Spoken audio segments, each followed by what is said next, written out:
Welcome to Inspiring with Purpose. Have you ever asked the question, will I ever get there? Will I ever arrive at reaching my goals? Will I ever break through financially? Will I ever reach my goal weight? Will I ever have the relationship, the marriage, the dynamic engagement that I want with my kids? Will I ever be the man or the woman that I want to be and aspire to be? If you've asked any of those questions, I want to answer those questions now with a 4-step process, 4 keys that will truly revolutionize and transform your life. Let's jump right in. Step number 1, what was your experience? And this is what we're going to do. We're going to drain out the emotion. We're going to drain out all of the subjectivity, and we're going to see it from an objective perspective. In other words, we're going to look at it from a black and white perspective and just state the facts of what happened, period. So I'm going to lead by example, and I'm going to share with you an experience from my life. And that is when I was growing up, military father, 6'2", 250 pounds, 20 years in the Army, amazing man, mother who served as a correctional officer in a maximum security all-male prison. I don't even know how that works. How did that happen? And you can imagine what it was like growing up as the oldest of 3 boys. My mother and father, super disciplinarian, very authoritative, but yet some of the most encouraging, loving people that you'll ever meet. My dad, 6'2", 250 pounds. My mom, 5'2", all pit bull. So it was no dull moment in our household with 3 boys being in the position to grow up and play athletics. This was something that we all endeavored to grow in as our parents led us in the right direction and try to help us to be successful in what we put our hands to. With that being said, I knew that if there was any opportunity for me to go to college and be successful in pursuing a higher level of education, in addition to a career, there was going to be a way that I had to find to put myself through college. With that being said, my dad made it very clear, if you want to go to college, if you want to be successful, you're going to have to get a full scholarship. Well, I was an AB honor roll student, but I knew I was not going to get an academic scholarship to college. There was no way that was going to happen. And if I didn't get an athletic scholarship, I was going to wind up going into the military and serving like my father did. So I put all the chips on the table. I went all in regard to my athletics, and I seemed to succeed at a very high level in any sport that I played. With that being said, football seemed to rise to the top. Now in middle school, I began to work out, started taking this as my own vision and really investing in it. And then as I got in high school, I went to Newport News, Virginia, a school called Woodside High School. And it was the freshman year when I stepped into the school, and there was no senior class because this was a very brand new school. First year that it was open. So with that being said, you can imagine how good our football team was. We weren't good at all. We sucked. And the reason why is because we couldn't win one game. We couldn't even put up a field goal on a field goal. So we went 0-10. We lost 10 games my freshman year. Guess how many we lost my sophomore year? That's right, 10 games. We lost my second year at this high school. And my third year, guess how many games we won? 0. A zilcho. That's right, we didn't win one game. So when you think about the trajectory of my goal coinciding with the school and the success, it seemed like we were going to go off a cliff and there was no way this was going to happen. So when you talk about a moment in time where I get to share my experience, now that I've given you a little bit of background, you kind of understand the significance of this. I'm in my classroom. It's a public speaking class, to be honest with you, and it was a really cool experience because we're sitting in there and I'm about to speak, and my teacher looks at the door and there's 2 gentlemen, very well dressed, very muscular, very tall, very strong command presence about them. They come to the door and they have University of Virginia on their polo shirts. And they knock on the door and the teacher comes out and the teacher says, "How can I help you?" And they say, "We're here to see Mondo Davis." Little did I know, I would get a visit from a college coach in my high school. And as I stepped out of the classroom, we had big glass windows where you can see everything. So I step outside, the whole class is looking, the teacher's looking, and this meeting lasts about 30 seconds. Why? Because they look at me up and down like this, and both of them say, "He's too small." And they take off and they walk away and they leave. And I'm sitting there devastated. That was the experience. Now the question is, how do you take the experience that you had in your life, no matter what it is, your parents getting a divorce, your parents and family going bankrupt, being homeless and sitting outside and sleeping inside of a car. How do you take the experience of having an accident or finding yourself in a situation where you've been shot or you've been hurt? How do you take the experience of something that's happened to you and you frame that in an objective manner? And then number 2, once you've done that, now the question is, how have you chosen to explain it? How have you chosen to explain the experience that you had? See, for me, this is where I kind of went off the rails because I had this traumatic experience in a sense where I felt like now I'm in a position where I am not good enough. This was the story. This was the track that was playing in my mind. My question is, what track has been playing in your mind when your parents got the divorce? Did you blame it on yourself? Did you say to yourself, it's my fault as a kid, even though you didn't have anything to do with that? Are you saying that because you're not at your goal weight and you're overweight right now, man, it's in my DNA, right? We big boned in my family, right? Is that the story? Is that how you explain your experience of what you're going through right now? Oh man, we just don't have any financial aptitude. Therefore, we are just meant to work regular jobs. And I'm not dissing anybody. I'm not dissing anybody that's working a regular job. But if there's more inside of your heart and there's a deeper desire to go somewhere further, my question is, how are you explaining the experience that you've gone through to justify where you currently are right now? That's what I'm asking you. So when you think about this and you think about it, what I was doing was saying, oh, I'm not good enough now. I don't have what it takes. I explained it as I need to get bigger. I need to grow. I need to get stronger. I need to eat more. And now I'm in a position where I am eating everything that I can get my hands on. Doesn't matter if it's good for me or not. Because all I could think about is that moment in the experience where they looked at me and said, he's not big enough. So I explained to myself, I need to get bigger. So what did I do? I started doubling up all the linemen on my team, every person that I came in contact with and I was eating. I said to myself, I'm going to eat twice as much. I'm going to eat 3 times as much as they eat. So we had linemen on my team that were literally 6'5", 6'6". They weighed 325 pounds. And I was eating twice as much as them at lunch in the cafeteria. Can you imagine that? Can you imagine? I am 6'1". I'm 220 pounds. And I'm eating twice as much as the lineman. I have 3-4 plates of food. And my appetite began to grow. My stomach began to expand to a point where I could put down an inordinate amount of food to the point where people were like, bro, where's that going? And I'm gonna tell you something. Here's what happened. I started experiencing some health issues. I had severe acne. I had really bad allergies. I had all kinds of issues with my skin. It was so bad on my face, y'all. Listen, I didn't have acne. I had it on my back too. You know, when you have acne and it's on your back, you call that backne. That's what I had. I had backne. I had all kinds of issues. Like you could literally almost smell the food coming out of I know this is disgusting. You could smell it coming out of my pores when I sweat. It was so bad because I was consuming so much food and it wasn't healthy. It wasn't the best food. I thought it was healthy. I thought some of the foods were good based on what I knew at that time in my life. But I explained it as, oh, I got to get my weight up.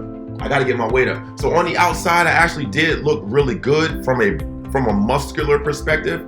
I had a lot of muscle mass on me with a very low body fat percentage. But internally, no bueno. I was not healthy. So what does all this mean?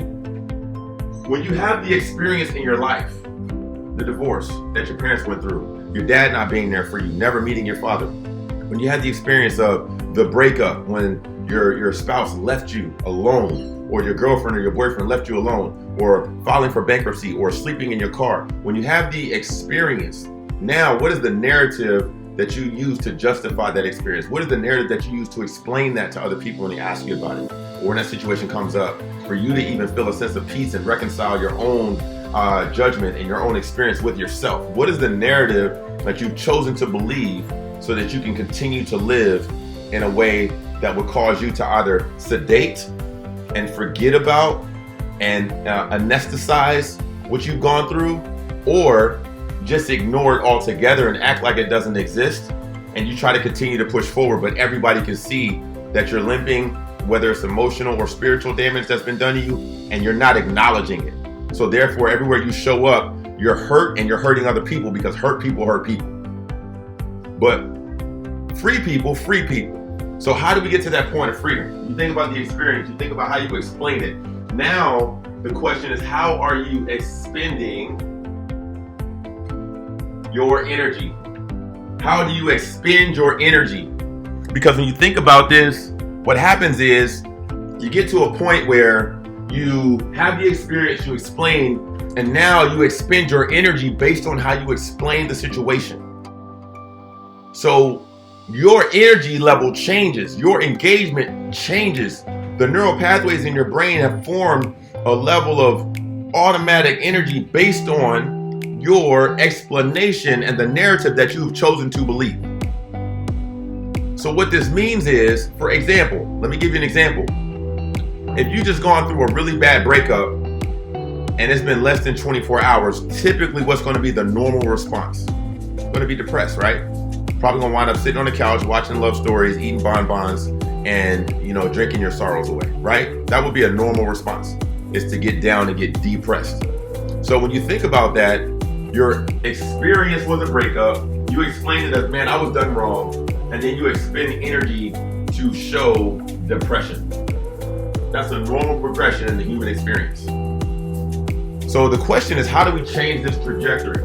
How do we change this trajectory so that we can show up? How do you show your energy levels if you just got fired from your job? What does that look like? You're probably not going to be out like, woohoo! The average person probably won't do that unless you're very intentional and you understand the psychology of what just happened and how you can transform your trajectory going forward.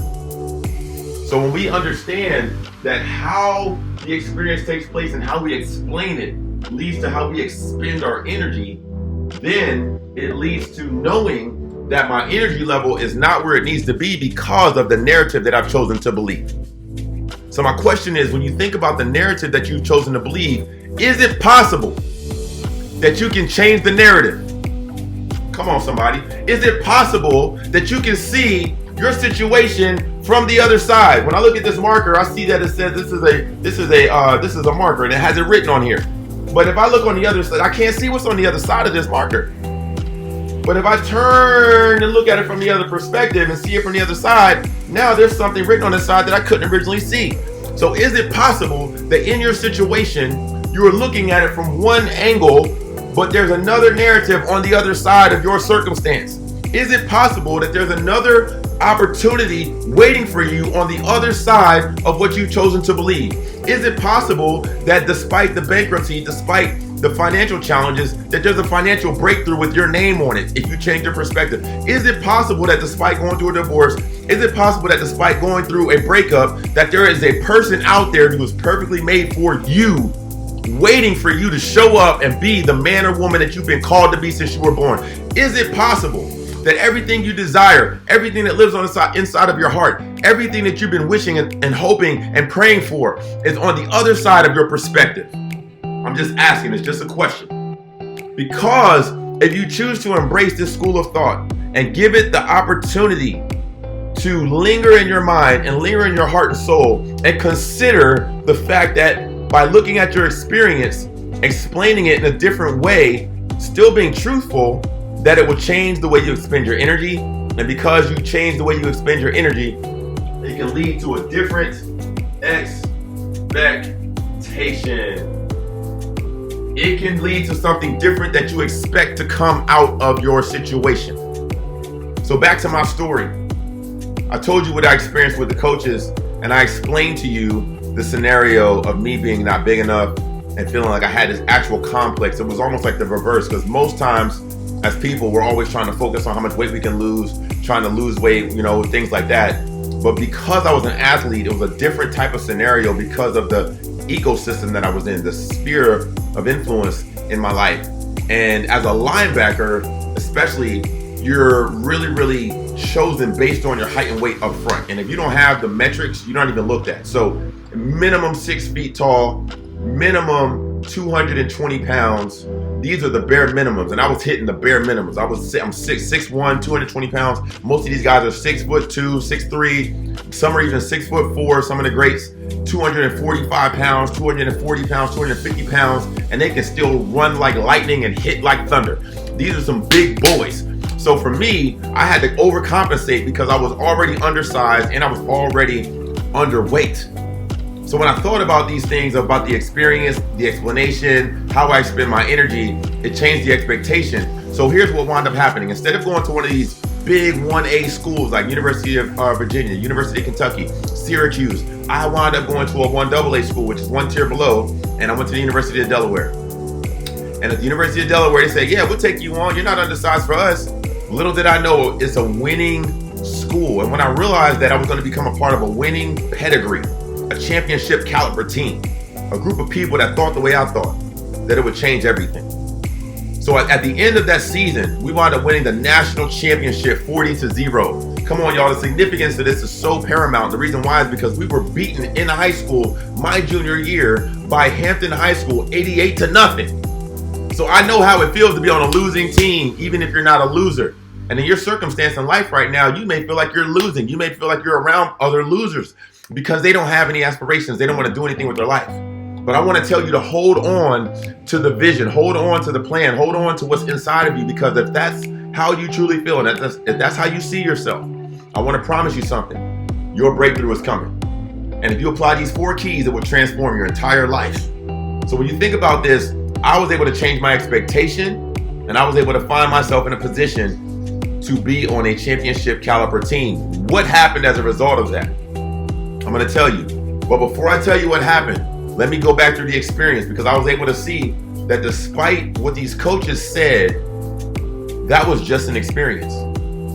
But in college, I actually met my college sweetheart, and she looked at me. We went to McDonald's, and this was our first time hanging out on the college campus. It was midday in between classes. We wanted to grab something really quick. And as we pulled up to this McDonald's, I'm thinking like grandmom's house, right? You know how this, you go to grandmom's house, grandma wants you to eat her food.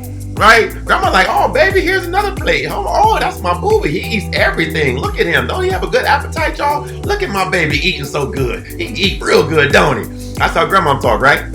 So I had that in my mindset, right? So I'm thinking, oh, man, she's going to think the same thing. Let me go ahead and get everything on the dollar menu. I'm literally going to run through every one of these 10 items and order all of them. And she's going to be so impressed because I'm so big, because I'm so healthy. I can eat so much.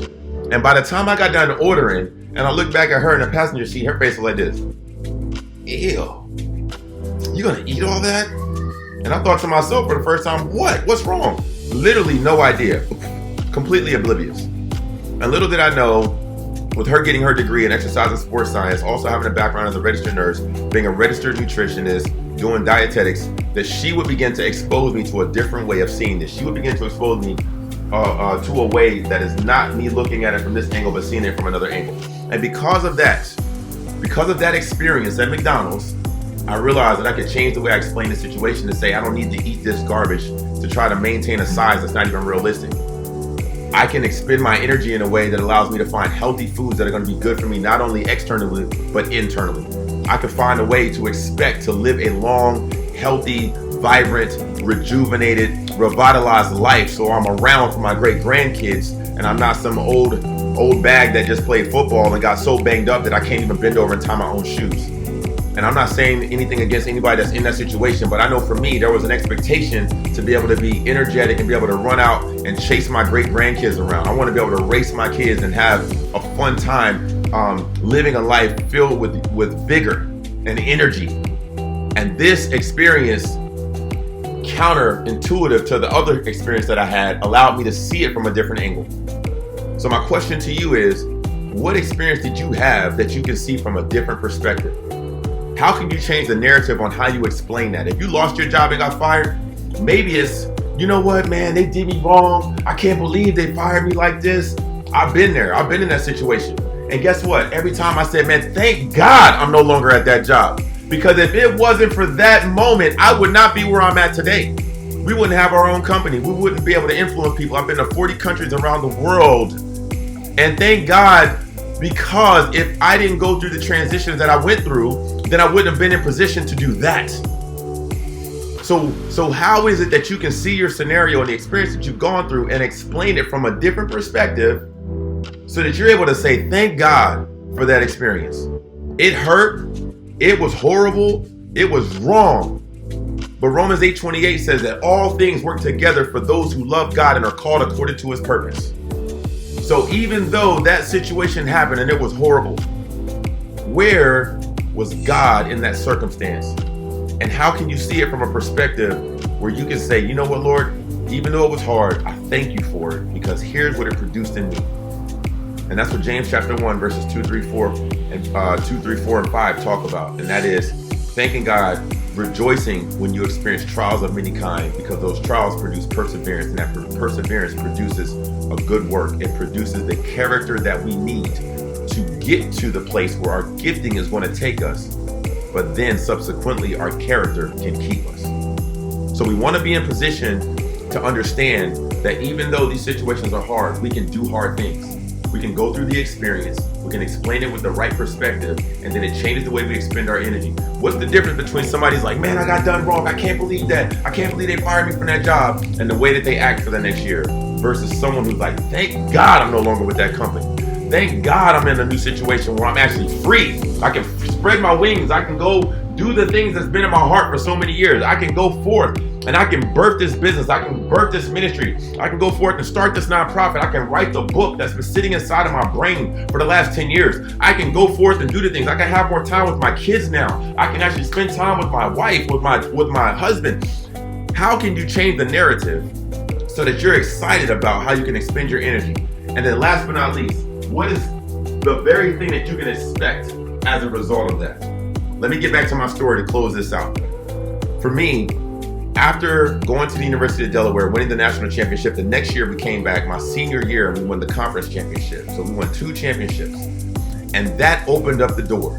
Thank God that I had the experience that I did, because University of Virginia never won during my time in college national championship. But I went to a school that did. And guess what? If I was at the University of Virginia, I wouldn't have had that experience of winning a national championship. And to this day, that team is the last team that's won a national championship. And that was back in 2003. We just had an annual reunion where we came back together for 20 years. And I got a chance to see the guys that we were able to go and dominate with. This was amazing. I would not have had that experience. I wouldn't have had this 20-year reunion if I didn't understand the value of the experience that I went through. I didn't change how I explained it. Expend my energy in a way that would be productive and not deductive of what I wanted and where I was going. And then it changed my expectation to understand that there's a brighter future for me on the other side of my perspective. It opened up the door for me to get picked up as an undrafted free agent to the New York Jets. I got a chance to play professional football. I played, and I did realize what NFL means. It means not for long. That's the real meaning of it. And it was a great experience. 2 years with the Jets. I got to go to Canada and play some ball in Montreal with the Canadian Football League, CFL, and also play some arena football as well. So 3.5 years, 3 different leagues. But here's the overall goal. The overall goal was to become a professional athlete. And number 2, the outcome was that I got the experience that opened up many other doors in my life. As I said before, got a chance to I've been to 40 countries around the world in 40 years. I've gotten an opportunity to start my own business and help people with coaching and consulting and become a public speaker. I was able to compete in a competition of 26,000 people worldwide and placed in the top 10. And it was called the Great American Speak Off. It just happened last year. So what am I saying? The point of this is that when you go through these 4 E's, these 4 keys to transform your life, and you truly see it from the right perspective, it will truly change everything. And my question to you is, a quote that I heard from Dr. Cindy Trim: could things be the way they are because of the way that you are? What's the one thing that you can change that would change everything? Just remember, each of us were born with a solution to someone else's problem. And if we step into that solution individually, collectively, we can change the world. It all starts with having the right perspective and applying these 4 keys with the revelation of how to change your life. I hope this was helpful to you. I look forward to seeing you in our next video. Again, this is Mondo Davis with Inspiring with Purpose. God bless, and I look forward to seeing you soon. Don't forget to like, subscribe, and share. And we look forward to seeing you in our next video.